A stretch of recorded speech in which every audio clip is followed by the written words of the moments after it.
আসসালামু আলাইকুম প্রিয় দেশবাসী। এই মাসের 12 তারিখে সংসদ নির্বাচন।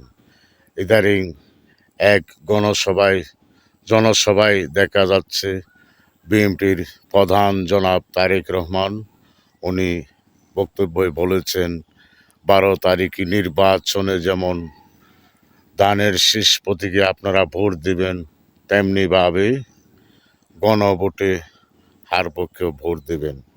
সেটা বাংলাদেশ জাতীয়তাবাদী দলের প্রধান যিনি তারেক রহমান যে সিদ্ধান্ত দেবে, বাংলাদেশ জাতীয়তাবাদী দল সেই সিদ্ধান্ত মেনে নেওয়ার চেষ্টা করব। সকলেই তারেক রহমানের কমান্ড মেনে আমরা নির্বাচনে বাংলাদেশ জাতীয়তাবাদী দলকে জয় করতে আমরা সবাই প্রস্তুত থাকব। কারণ তারেক রহমান সব বুঝে শুনেই বলবেন, যা সিদ্ধান্ত দিবেন সব কিছুই দলের হাইকমান্ডে যারা আছে তাদেরকে নিয়ে বুঝে শুনে উনি কথা বলেন।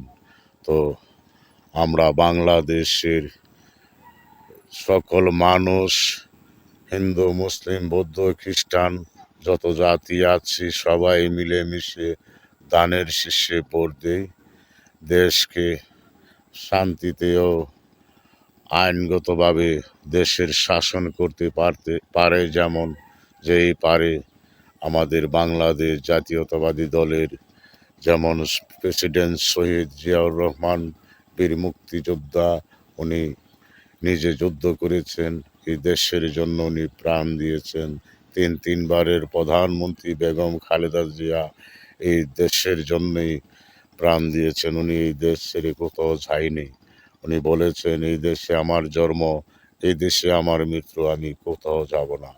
এই দেশের জন্য ওনারা ত্যাগ স্বীকার করেছেন। তেমনিভাবে মনে করি বিএনপির বর্তমান প্রধান জনাব তারেক রহমান দেশের মানুষের কল্যাণে কাজ করবে, দেশের জনগণের জন্য নিজের জীবন উৎসাহভাবে নিজের জীবন বাজি রেখে দেশের জনগণের জন্য কাজ করে যাবে ইনশাল্লাহ।